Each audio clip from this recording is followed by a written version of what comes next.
ಎಲ್ಲರಿಗೂ ನಮಸ್ಕಾರ ಸ್ನೇಹಿತರೆ. ಹೊಸ ವಿಡಿಯೋಗೆ ನಿಮ್ಮೆಲ್ಲರಿಗೂ ಆತ್ಮೀಯವಾದ ಸ್ವಾಗತ. ಇವತ್ತು ನಾವು ಬೆಟ್ಟದ ಭೈರವೇಶ್ವರ ದೇವಸ್ಥಾನಕ್ಕೆ ಹೋಗಬೇಕು ಅಂತ ಬರ್ತಾಯಿದ್ವಿ. ಆದರೆ ಹೋಗೋ ದಾರಿಲಿ ಒಂದು ಚಿಕ್ಕದೊಂದು ವಿಡಿಯೋ ಮಾಡೋಣ ಅಂತ ಅನ್ನಿಸ್ತು. ಖುಷಿಯಾಗಿ ಮಾಡ್ತಾಯಿದ್ವಿ.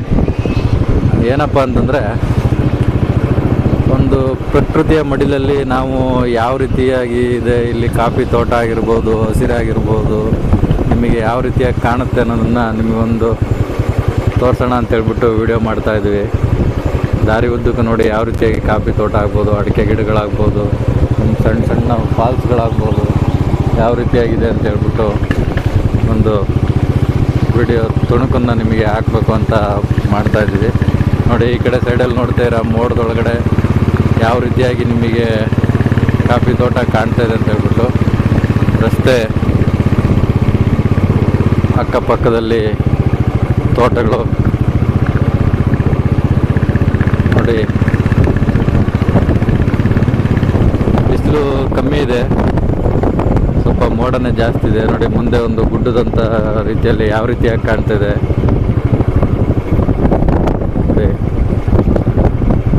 ನಾವು ಯಾವುದೇ ಒಂದು ಸ್ಥಳ, ಯಾವುದೇ ಒಂದು ಪ್ರದೇಶವನ್ನು ನಾವು ವೀಕ್ಷಣೆ ಮಾಡೋಕ್ಕೆ ಹೋಗ್ತಾ ಇದ್ದೀವಿ ಅಂತಂದರೆ, ಅಲ್ಲಿ ಹೋಗೋ ದಾರಿಲಿ ಯಾವ ರೀತಿ ಇದೆ, ಯಾವ ರೀತಿಯಾಗಿ ಕಾಣುತ್ತೆ ಅನ್ನೋಂಥದ್ದನ್ನು ನಾವು ನೋಡ್ತಾ ಹೋಗ್ತೀವಿ. ಒಂದಷ್ಟು ಪ್ರಕೃತಿ ಒಳಗೆ ನಾವು ಒಡನಾಟ ಇದ್ದರೆ ಅದು ಏನು, ಹೇಗೆ ಅನ್ನೋದು ನಮಗೆ ಗೊತ್ತಾಗುತ್ತೆ. ನೀವಿಲ್ಲಿ ನೋಡ್ತಾ ಇದ್ದೀರ ಒಂದು ಅದ್ಭುತವಾದಂಥ ದೃಶ್ಯಗಳು, ಪ್ರದೇಶಗಳು ಎಲ್ಲದನ್ನು ನೀವು ಇಲ್ಲಿ ಅಬ್ಸರ್ವ್ ಮಾಡ್ತಾ ಇದ್ದೀರಾ.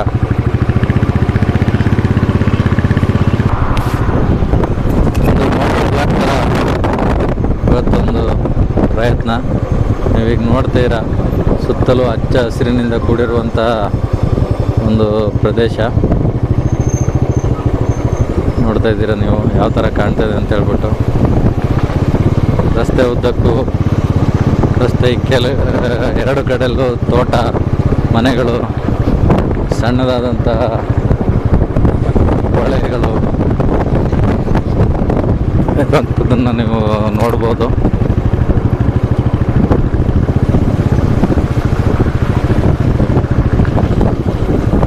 ಅಡಿಕೆ ತೋಟ, ಮೆಣಸು, ಕಾಫಿ ಯಾವ ರೀತಿಯಾಗಿ ಕಾಣ್ತದೆ ಅಂತ. ಎದುರುಗಡೆ ಕಾಫಿ, ಭುಜಕ್ಕೆ ಇಲ್ಲಿಂದ 11 ಕಿಲೋಮೀಟ್ರ್ ಅಂತ ತೋರಿಸ್ತದೆ. ಆದರೆ ನಾವಿವತ್ತು ಬೆಟ್ಟದ ಭೈರವೇಶ್ವರ ಟೆಂಪಲಿಗೆ ಹೋಗ್ತಾ ಇದ್ದೀವಿ ಈಗ. ಮತ್ತು ನಿಮಗೆ ಮೇಲೆ ಯಾವ ರೀತಿಯಾಗಿ ಕಾಣ್ತದೆ ಅಂತೇಳಿ. ಎಲ್ಲ ಸ್ವಲ್ಪ ಸಿಮೆಂಟ್ ರೋಡ್ ಚೆನ್ನಾಗಿ ಮಾಡಿದ್ದಾರೆ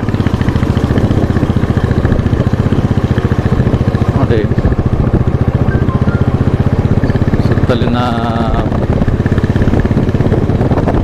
ತಂಪಾದಂಥ ಒಂದು ಪ್ರದೇಶ ತುಂಬ ಅದ್ಭುತವಾಗಿ ಕಾಣ್ತಿದೆ. ಇಲ್ಲೆಲ್ಲ ಮಳೆ ಬಂದರೆ ತುಂಬ ಮಳೆ ಬರುತ್ತೆ, ಯಾಕೆಂದರೆ ಮೂಡಿಗೆರೆ, ಸಕಲೇಶ್ಪುರ ಸರೌಂಡಿಂಗ್ ಇದೆಲ್ಲ ತುಂಬ ಮಳೆ ಬರುತ್ತೆ. ಈ ಕಡೆ ಎಲ್ಲ ಮಳೆ ಈಗ ಕಮ್ಮಿ ಆಗಿದೆ, ಬಿಸಿಲಿನ ವಾತಾವರಣ ಬಂದಿದೆ. ಆದರೆ ಇವತ್ತು ಬಿಸಿಲು ಅಷ್ಟಿಲ್ಲ, ತಂಪಾಗಿದೆ ವಾತಾವರಣ. ಈಗ ನೋಡ್ತಾ ಇರ್ಬೋದು ಈ ಕಡೆ ಎಲ್ಲ ಯಾವ ರೀತಿಯಾಗಿ ಕಾಣ್ತಿದೆ ಅಂತ ಹೇಳ್ಬಿಟ್ಟು. ಈ ಕಡೆ ತೋಟ,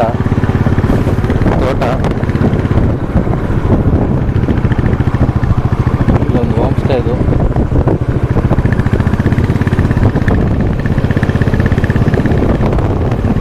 ಪಕ್ಕದಲ್ಲಿ ಮರಗಳು ಯಾವ ರೀತಿಯಾಗಿ ಕಾಣ್ತದೆ ಅಂತ ಹೇಳ್ಬಿಟ್ಟು. ಸುಮ್ಮನೆ ಒಂದು ಪ್ರಕೃತಿ ಜೊತೆ ಸ್ನೇಹಿತರೆ, ನಾನು ಹೇಳೋದೇನಂತಂದರೆ, ನೀವು ತಿನ್ನುವಂಥ ಪದಾರ್ಥಗಳು, ವಾಟ್ರ್ ಬಾಟ್ಲುಗಳು ಯಾವುದೇ ಆಗಿರ್ಬೋದು, ಎಲ್ಲಂದ್ರಲ್ಲಿ ಬಿಸಾಕೋದನ್ನು ನಿಲ್ಲಿಸಿದ್ರೆ ಪ್ರಕೃತಿನೂ ತುಂಬ ಚೆನ್ನಾಗಿರುತ್ತೆ. ನಾವು ಅದ್ರ ಜೊತೆ ತುಂಬ ಖುಷಿಯಾಗಿ ಇರ್ಬೋದು. ಈಗ ನೀವು ನೋಡಿದ್ರೆ ವಯನಾಡಲ್ಲಿ ಯಾವ ರೀತಿಯಾಗಿ ಆಗಿದೆ ಅಂತ ಹೇಳ್ಬಿಟ್ಟು, ಅಲ್ಲಿ ಹೋಮ್ ಸ್ಟೇ ಮಾಡಿರೋ ಕಾರಣನೋ, ಇಲ್ಲ ಅಲ್ಲಿ ಬೆಟ್ಟ ಗುಡ್ಡದ ಮೇಲೆ ಹೋಗಿ ಮನೆ ಮಾಡಿದ ಕಾರಣನೋ, ಇಲ್ಲ ಮಳೆ ಜಾಸ್ತಿ ಬಂದಿದ್ದ ಕಾರಣನೋ ಗೊತ್ತಿಲ್ಲ. ಆದರೆ ಪ್ರಕೃತಿ ಒಂದ್ಸತಿ ಮುನಿಸ್ಕೊಂಡ್ರೆ, ಸಿಟ್ಟು ಮಾಡ್ಕೊಂಡ್ರೆ ಯಾವ ರೀತಿಯಾಗಿ ಆಗುತ್ತೆ ಅನ್ನೋದಕ್ಕೆ ಅದು ಒಂದು ಉದಾಹರಣೆ. ರೀತಿಯಾಗಿ ಆಯಿತು ಅಂತ ಹೇಳ್ಬಿಟ್ಟು.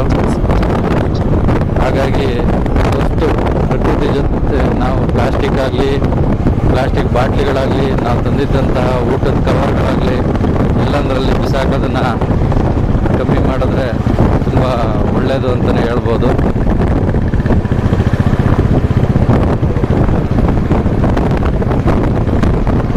ಯಾರ್ಯಾರು ನಮ್ಮ ಚಾನಲ್ನ ಹೊಸದಾಗಿ ನೋಡ್ತಿದ್ರೆ ಸ್ನೇಹಿತರೆ, ಅವರು ನಮ್ಮ ಚಾನಲ್ನ ಸಬ್ಸ್ಕ್ರೈಬ್ ಮಾಡಿ, ಹಾಗೆ ಲೈಕ್ ಮಾಡಿ, ನಮ್ಮ ಚಾನಲ್ನ ವಿಡಿಯೋಗಳನ್ನು ಆದಷ್ಟು ನಿಮ್ಮ ಸ್ನೇಹಿತರಿಗೆ ಶೇರ್ ಮಾಡಿ.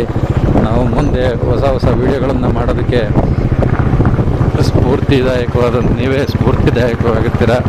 ನಮ್ಮ ಚಾನಲ್ನ ಸಬ್ಸ್ಕ್ರೈಬ್ ಮಾಡಿ, ಲೈಕ್ ಮಾಡಿ, ಶೇರ್ ಮಾಡಿ, ಹಾಗೆ ಕಮೆಂಟ್ ಮಾಡಿ ನಮ್ಮ ವಿಡಿಯೋಗಳ ಬಗ್ಗೆ ಏನು ಅನ್ನಿಸ್ತು ಏನು ಅನ್ನೋದನ್ನು ಅಂತ ಹೇಳ್ತಾ ಒಂದು ಚಿಕ್ಕದಾದಂಥ ಒಂದು ಮೋಟೋ ಬ್ಲಾಗ್ನ ಸ್ಟಾಪ್ ಮಾಡ್ತಾಯಿದ್ದೀನಿ ಸ್ನೇಹಿತರೆ. ಧನ್ಯವಾದಗಳು.